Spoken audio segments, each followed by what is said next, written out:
Video में हमने प्राकृतिक आपदा जो था आप लोगों को बाढ़ और सुखाड़ के बारे में पढ़ा। आज का अध्याय है आप लोग का अध्याय 3 आपदा का ही एक अध्याय है, एक लेसन है। अध्याय 3 आप लोगों का है प्राकृतिक आपदा एवं प्रबंधन, भूकंप एवं सुनामी। पिछले वीडियो में पढ़ा था प्राकृतिक आपदा एवं प्रबंधन, बाढ़ एवं सुखाड़। ठीक वैसे ही प्राकृतिक आपदा एवं प्रबंधन, भूकंप एवं सुनामी। भूकंप और सुनामी के बारे में मैंने आप लोगों को बता चुका है। मैंने इससे पहले वीडियो में भूकंप क्या है बताया था। देखिए भूकंप जब हम जानते हैं, आप जैसे भूकंप को सभी लोगों ने अभी भूकंप कुछ दिन पहले बहुत ज्यादा आया था भूकंप, जिसको सभी लोगों ने महसूस किया है कि भूकंप होता क्या है। भूकंप में क्या होता है, धरती डोलती है, पूरा पृथ्वी डोलती है। भूकंप में जिस क्षेत्र में आता है उस क्षेत्र की धरती डोलती है, धरती डोलती है। तो कभी कभी भूकंप अगर तीव्र हुआ तो ज्यादा विनाशकारी होता है, कम तीव्र हुआ तो कम विनाशकारी होता है। भूकंप होता क्या है, पृथ्वी के अंदर का आपको जानकर आश्चर्य होगा कि पृथ्वी के अंदर का तापमान 1000 डिग्री सेल्सियस से भी अधिक होता है, या 1000 डिग्री सेल्सियस उसका होता है, उसका तापमान 1000 डिग्री सेल्सियस तापमान होता है पृथ्वी के अंदर का गर्भ का तापमान, जहां पर आपको लोहा पिघले रूप में पाया जाता है। इतना तापमान उसका अधिक होता है। तो अंदर कई प्रकार की प्लेटें हैं, आपने पढ़ा होगा सियाल, सीमा, नीफे, इस प्रकार की प्लेटें हैं अंदर। तो जब प्लेटें, पृथ्वी के अंदर की प्लेटें आपस में टकराती हैं तो उससे कंपन उत्पन्न होता है, और उस कंपन को जब पृथ्वी के सबसे ऊपरी सतह पर जब महसूस किया जाता है उसे ही भूकंप कहते हैं। पृथ्वी के अंदर प्लेटों के टकराने से कंपन उत्पन्न होता है, और उस कंपन को जब पृथ्वी के ऊपरी सतह पर भूपटल पर जब महसूस किया जाता है तो उसे हम भूकंप कहते हैं। तो ये कभी कभी इसकी तीव्रता आपको मापी जाती है रिएक्टर स्केल पे, कि आपने पढ़ा होगा जब भूकंप आता है तो उसमें लिखा आता है भूकंप की तीव्रता ये थी, भूकंप की तीव्रता ये थी। तो अगर भूकंप की तीव्रता अत्यधिक हुई तो वो ज्यादा क्षति करता है, यानी पृथ्वी पर जितने भी आप कार्य कर रहे हैं, जितनी भी प्रकार की विकास का काम हो रहा है पृथ्वी पे, उन सभी को क्षति होती है। यानी बड़े बड़े भवने, बड़े बड़ी इमारतें, बड़ी बड़ी बिल्डिंगें अगर बनी हुई हैं तो सारी गिरती हैं, उसमें रहने वाले जो भी हैं वो सब जान की क्षति होती है। रोड है वो कट जाती है, रोड टूट जाते हैं, जमीन फट जाता है, बड़ी बड़ी कंपनियां उसमें विलीन हो जाती हैं, पेड़ पौधे सारे उसमें गिर जाते हैं। इस तरह की तमाम आपको होती है क्षति। यानी भूकंप एक ऐसी प्राकृतिक आपदा है जिसको रोकने के लिए हमारे पास कोई उपाय नहीं है, यानी ऐसा कोई औजार नहीं है जिससे हम भूकंप को रोक पाए। लेकिन हमारे पास वैसा प्रबंध होना चाहिए जिससे कि अगर भूकंप आता है तो कम से कम हमको नुकसान, कम से कम क्षति हो। उस तरह का हमारे मकान होना चाहिए, उस तरह का हमारा कंस्ट्रक्शन होना चाहिए, उस तरह की हमारी व्यवस्था होनी चाहिए कि कम से कम क्षति हुई हो। अभी कुछ दिन पहले आपको नेपाल में भूकंप आया था, उसमें बहुत अधिक उसकी तीव्रता थी, उसका केंद्र जो था आपको नेपाल में था, वहां पर आपको बहुत ही ज्यादा क्षति हुई। बहुत पुरानी 100, 150 साल, 200 साल की बिल्डिंगें, इमारतें वो सब ध्वस्त हो गई, सब गिर गई, सब विनाश हो गया। वहां कितने पेड़ पौधे, कितनी बड़ी बड़ी ऊंची इमारतें वहां पर गिर गई, यानी काफी क्षति हुआ, जान और माल का वहां दोनों पर हर चीज का क्षति हुआ वहां पर। तो भूकंप बहुत ही एक घातक प्राकृतिक आपदा है, और इसका कारण भी हमारे लिए है हमारा प्रदूषण, हमारा अत्यधिक भूमि पर बढ़ता दबाव, या बहुत सारे ऐसे नाभिकीय परीक्षण, बमों का, मिसाइलों का परीक्षण। इन तमाम ये चीजें हैं जो आपको भूकंप के लिए कहीं ना कहीं सहायक होते हैं। तो ये आपको ये तरंगे जो होती हैं जब आपको आती हैं तो ये सबसे अधिक नुकसान पहुंचाती है। उसके बाद आया सुनामी। सुनामी किसे कहते हैं? ठीक इसके उल्टे, जब यही कंपन आपको समुद्र के अंदर होता है, जब यही कंपन समुद्र के भीतर होता है, तो उस कंपन से समुद्र की लहरें बहुत ऊपर ऊपर उठती है। समुद्र की लहरें बहुत ऊपर उठती हैं और समुद्र तटीय क्षेत्र के आसपास के जो भी इलाके हैं उनको काफी क्षति पहुंचाती है, यानी काफी मात्रा में उनको नुकसान होता है। 2004 में सुनामी आया था भारत में भी, जापान में बहुत अधिक क्षति हुआ था सुनामी से। जापान चूंकि भूकंपों का भी क्षेत्र कहा जाता है, वहाँ हमेशा भूकंप आते रहते हैं, छोटे मोटे भूकंप आते रहते हैं, तो वहाँ सुनामी भी आया था।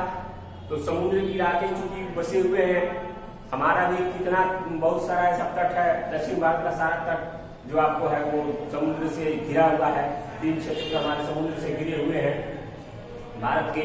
तो जो समुद्र के भीतर कंपन उत्पन्न होता है, तो उसमें समुद्र की लहरें बहुत ऊपर उठती है और समुद्र तटीय इलाकों में, यानी समुद्र तट पर जितने शहर बसे हुए हैं या जो भी गांव बसे हुए हैं, उन सभी को बहुत अत्यधिक मात्रा में क्षति होती है, भारी तबाही मचाती है। उसे हम सुनामी कहते हैं, उसी को हम सुनामी कहते हैं। यानी दोनों में यही अंतर है कि जब भूमि के अंदर प्लेटें टकराती हैं तो उससे कंपन उत्पन्न होता है, और उस कंपन को जब हम ऊपर पट्टी पर यानी भूमि के सबसे ऊपरी परत पर जब इसे महसूस करते हैं तो इसे भूकंप कहते हैं। और यही कंपन जब समुद्र के अंदर होता है तो उससे समुद्र की लहरें बहुत ऊपर तक उठती हैं और वो आसपास के इलाकों को, समुद्र तट के जो पास के इलाके हैं, उनको काफी भारी तबाही पहुंचाती है, काफी तबाही करती है, बहुत ज्यादा क्षति करती है। उसे हम सुनामी कहते हैं। सुनामी और आपको इसमें यही अंतर है। उसके बाद आपको सुनामी में तटीय क्षेत्रों में जितने भी हमारे बंदरगाह बने हुए हैं या जितने भी बड़ी बड़ी इमारतें बनी हुई हैं, सबको क्षति पहुंचाती है। इसका भी प्रबंधन हमारे पास है, इसका भी प्रबंधन हमारे लिए जरूरी है और इसका प्रबंधन आवश्यक भी है, और इसका प्रबंधन हम कर सकते हैं। भारत सरकार या कोई भी सरकार के पास ऐसा है कि इसका प्रबंधन करे, ताकि अगर कभी भी सुनामी आती है तो उससे कम नुकसान हो या कम से कम क्षति हो। तो उस तरह का प्रबंधन आपको होना चाहिए। अब भूकंप के क्षेत्र, आपको किताब में भूकंप के क्षेत्र को बांटा गया, उसमें जोन बांटा गया 1, 2, 3 करके। तो कैसे ज्यादा भूकंपीय क्षेत्र से नीचे उतरते हुए कम भूकंपीय क्षेत्र के जोन में बांटा गया है। तो इसमें सबसे पहला है आपको, चूंकि इसको भारत के 5 जोन क्षेत्रीय बांटे गए हैं, भारत को 5 जोन भूकंप क्षेत्रीय जोन में बांटे गए हैं। इसमें पहला जोन है, इसमें आपको दक्षिणी पठारी क्षेत्र आते हैं। दक्षिणी पठारी क्षेत्र आते हैं पहले में, दक्षिणी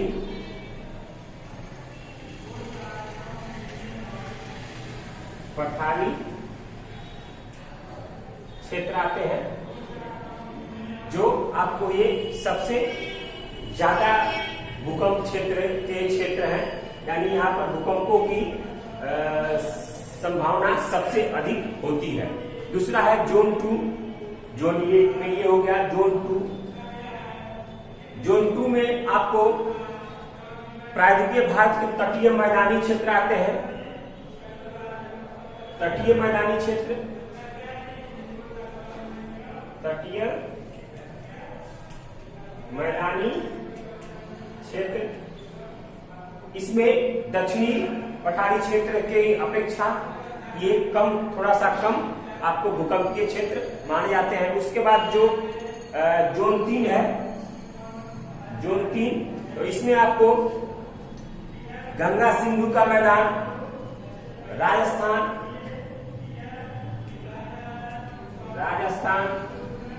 गुजरात का कच्छ जिला, ये गुजरात का कच्छ जिला है, और भी है इसमें आपको दिया गया है गंगा सिंधु का मैदान,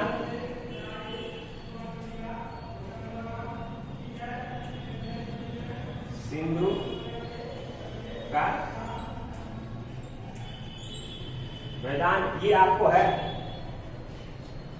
इसमें आपको भूकंपीय क्षेत्र को जोन, तीसरा जोन है बांटा गया है। उसके बाद आप लोगों को चौथा है, इसमें आपको इस जोन में, चौथे जोन में आपको सबसे अधिक भूकंप के खतरे की संभावना होती है, जिसमें आपका शिवालिक, हिमालय की पहाड़ियां, हिमालय की पहाड़ियां, हिमालय की पहाड़ियां या हिमाचल प्रदेश की पहाड़ियां, इन क्षेत्रों को आपको भूकंपीय क्षेत्र की सबसे ज्यादा खतरा होता है, क्योंकि ये पर्वतीय इलाकों में बसे हुए हैं। पर्वतीय इलाकों में भूकंप का क्षेत्र सबसे ज्यादा होता है। अंडमान निकोबार द्वीप समूह ऐसा। उसके बाद जोन है 5, इसमें आपको जम्मू कश्मीर, हिमाचल प्रदेश, उत्तराखंड, 5 में जम्मू कश्मीर, हिमाचल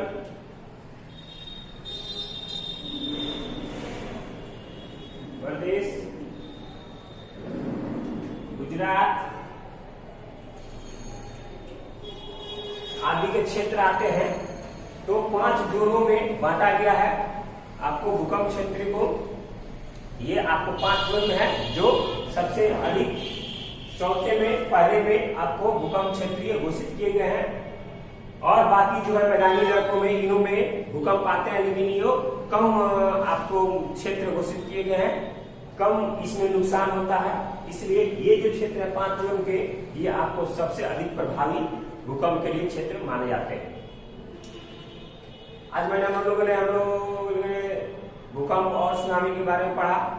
अगले वीडियो में आप लोगों को इसके और आगे के बारे में बताऊं, भूकंप तरल के बारे में, सुनामी के अपने बारे में, और भी इसके प्रबंधन के बारे में हम लोग पढ़ेंगे। इस वीडियो में इतना ही। अगर कोई क्वेश्चन मिलता है तो आप लोग इसको लिख सकते हैं। अगले वीडियो में हम और मिलेंगे। धन्यवाद।